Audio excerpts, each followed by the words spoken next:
De 21 a 28 de agosto é celebrada a Semana Nacional da Pessoa com Deficiência Intelectual e Múltipla. E para falar sobre esse assunto, eu recebo agora a Valquíria Barbosa, que é gerente dos serviços socioassistenciais da APAE aqui de São Paulo. Olá, Valquíria, tudo bem? Olá, tudo bem. Obrigado pela presença. Obrigada pelo convite. Bom, vamos lá. As pessoas com deficiências, elas estão bem amparadas nas leis, pelo menos aqui em São Paulo, nosso município?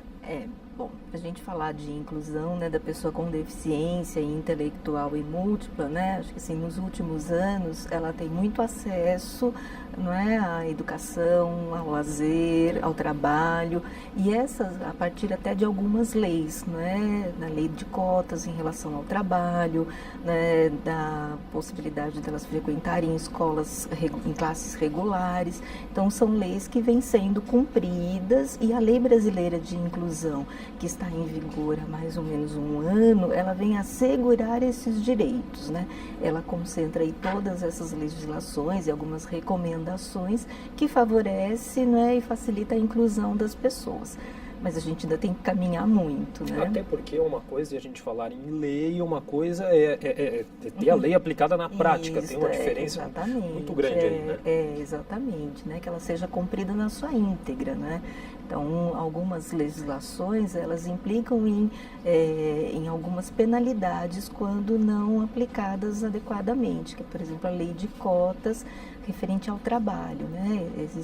Existe uma multa para empresas que descumprem essa legislação, mas aí precisa, né, de uma fiscalização, de uma conscientização, né, em primeiro lugar, que não é um favor, é um direito, né? A pessoa com deficiência intelectual, ela tem os mesmos direitos que qualquer pessoa, né? Então a gente assegura o acesso ao direito, né? Não porque a lei está mandando. E Valquíria, pela sua experiência, você percebe que a lei ela está sendo aplicada, está sendo também fiscalizada? Em alguns campos, sim, como eu citei. No trabalho, isso acontece, existe uma fiscalização, né? Existe a penalidade no não cumprimento.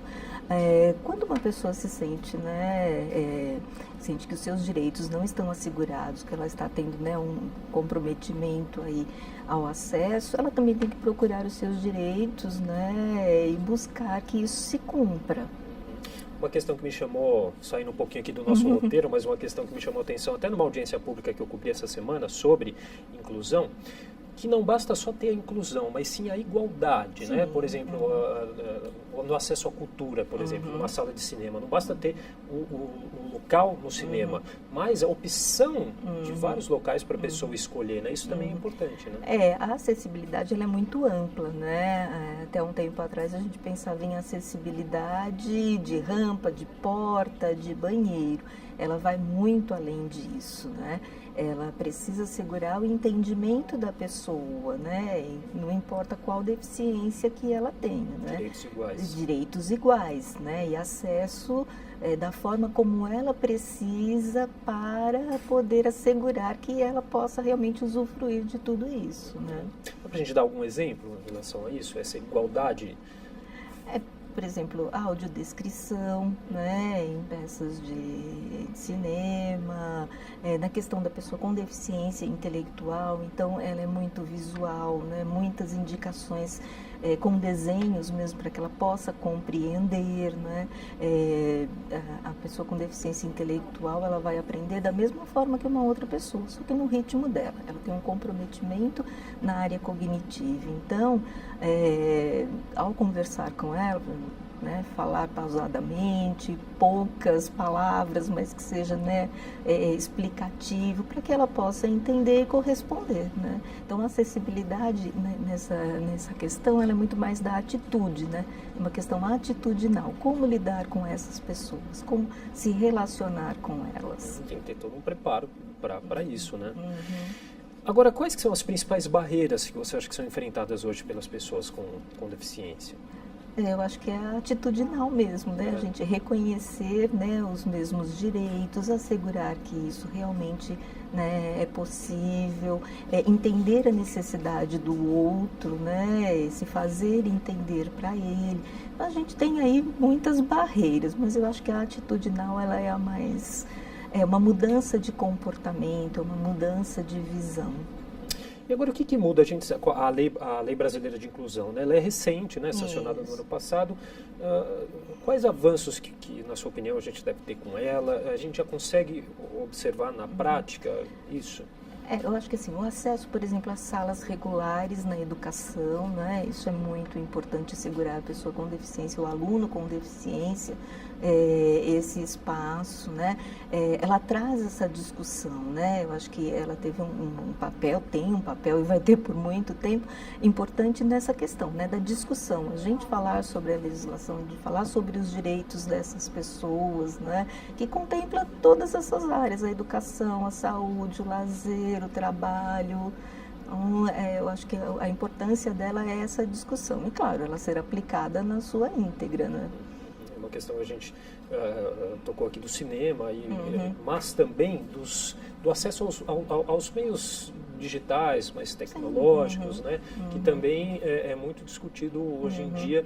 E tem uma outra questão aí econômica referente a tributos, que são os impostos colocados em cima dessas novas tecnologias para as pessoas com deficiência, que também são muito altos e que também é uma questão que precisa ser revista. A deficiência, de certa forma, ela gera um custo, né, para a pessoa e para a família, né? Ela precisa de, dependendo da deficiência, algumas adaptações, né? Ela precisa de recursos tecnológicos, então isso gera, mesmo na questão da saúde, né? Ela precisa de um acompanhamento mais sistemático, né? Às vezes algumas intervenções, né? Então ela, de certa forma, ela gera, né, um custo maior para essas famílias, né? Então, ela precisa também, em contrapartida, ser beneficiada por algumas isenções. Claro, tudo isso tem que ser levado em conta, né? Uma outra questão também muito presente, infelizmente, é a discriminação, né? Inclusive em ambientes de trabalho. A gente tem aqui uma pesquisa realizada pelo vagas.com, Talento Incluir, se eu não me engano. 4 entre 10 pessoas com deficiências já sofreram algum tipo de discriminação no ambiente de trabalho, sendo que 57% foram vítimas de bullying. Eu acho que é o reflexo da nossa sociedade, né? Que tem um padrão, que tem, né, algumas exigências, né, na questão da beleza, do físico, da compreensão. E a gente, né, trabalha muito para a quebra desse paradigma, até para que as pessoas enxerguem. Trabalhar com uma pessoa com deficiência, por exemplo, no caso do trabalho, traz benefícios para todo o grupo, mas esse grupo também precisa ser preparado. As pessoas não estão acostumadas a lidar, né, com pessoas com deficiência, saber como agir, né? Muitas não reconhecem, né, que aquilo é uma dificuldade que ela tem. E aí encara isso, né, praticando o bullying como, né... E isso a gente falando aí das pessoas que têm deficiência que conseguem trabalho. Muitas outras sofrem já esse preconceito de até não conseguir um trabalho por causa da deficiência, né? Sim, Aí o acesso é mais difícil ainda, né? E são pessoas que ficam à margem, né, não se tem... que essas pessoas precisam ser empoderadas, né, do seu papel, da sua condição, saber lutar pelos seus direitos, né. Olha aqui um outro dado. No ano passado, em 2016, a Ouvidoria Nacional dos Direitos Humanos recebeu 9.011 atendimentos com denúncias de pessoas com deficiência, ocupando o 3º lugar no ranking de reclamações do Disque 100. Quer dizer, por um lado, assim, né, um aumento, mas por outro a gente percebe que as pessoas também estão se posicionando, estão buscando seus direitos, estão reclamando, sem dúvida, né, reclamando, né, sobre essas questões, sobre o que as incomodam, né, o que realmente vem a contribuir aí também para o esclarecimento, porque muitas vezes o preconceito acontece pela falta de conhecimento, né, por não saber lidar, por não entender que aquilo é uma dificuldade, não é um comportamento, né, qualquer, né. Em termos de políticas públicas, o que você acha que faltam muitas ainda aqui no nosso país? Acho que faltam muitos acessos, né, na área da saúde, na área da... Por exemplo, não tem políticas públicas ainda para jovens adultos, para pessoa com deficiência envelhecida, né, em processo de envelhecimento. Se tem, né, políticas para o idoso, porém para a pessoa com deficiência intelectual num processo de envelhecimento que não atingiu a idade cronológica, ela não tem esse acesso. Então ainda precisa, né, de muitas considerações, de ser muito mais divulgado e ampliado esse acesso. E Valquíria, essa semana, né, a Semana Nacional da Pessoa com Deficiência Intelectual e Múltipla, ela justamente tem esse objetivo de esclarecimento? Uhum. Sim, eu acho que o objetivo é esse, a gente poder levar o conhecimento, né, para as pessoas em geral, né, que essas pessoas existem, elas estão aí, claro, cada vez mais, né, tendo acesso a todas essas possibilidades, mas a gente precisa falar sobre elas, discutir, né, mostrar avanços, mas mostrar também o que ainda precisa se caminhar, né. Ok, tá bom, Valquíria. Queria agradecer demais a participação aqui da Valquíria Barbosa, que é gerente dos serviços socioassistenciais da APAE aqui de São Paulo. Muito obrigado pela participação. Obrigada pela oportunidade.